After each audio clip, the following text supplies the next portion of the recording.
So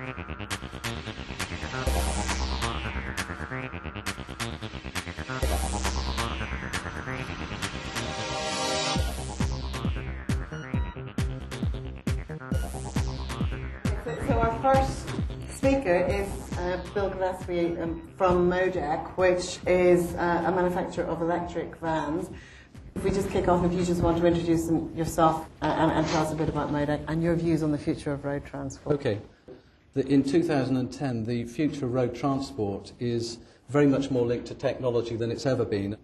22% of the emissions of the UK come from road transport, and there will be changes in technology in the future which will enable that to be reduced significantly. Some of those will be evolutionary, which is enhancements to internal combustion engines, and a lot of the big OEMs are doing that. But then also there's the revolutionary technologies, and I think represented on this stage, and that's really what's going to, I think, make the big difference. The car that we've brought with us today is a conventional Ford Focus with a petrol engine that we've converted so that it can run on either hydrogen or petrol. And our expertise isn't in vehicle conversion.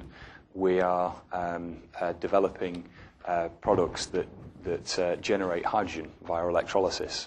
And so the vehicle for us is a way of demonstrating and showing people that it does work, it is real, and you can drive cars with zero emission now with technology that exists now. We have a very eclectic mix of technology demonstrators under development at Lotus.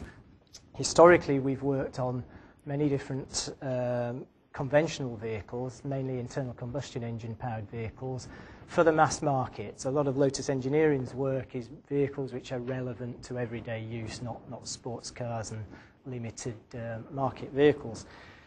Increasingly, we've been working on demonstrator vehicles which are battery electric vehicles, hybrids, including range extended hybrids.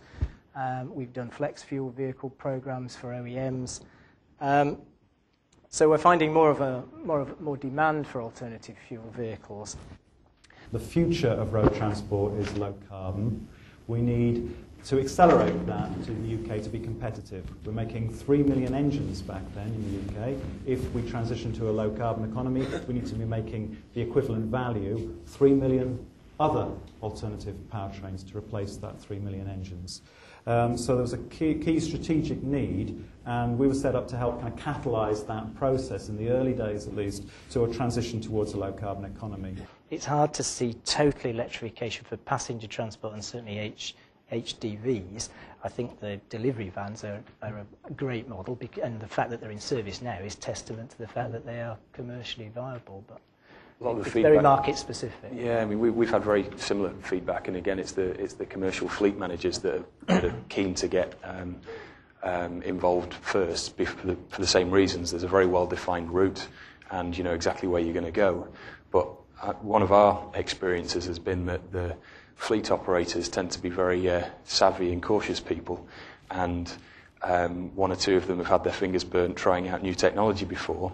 So there is an issue in being able to convey and prove to these guys that the technology is reliable. So an approach that we've taken is to go through a trial phase where we actually allow people to have a hydrogen refueling module and some hydrogen-powered vans, and they can essentially try before they buy and try and take some of that fear out for them. We know with the majority of low-carbon vehicle options, they're always going to cost more.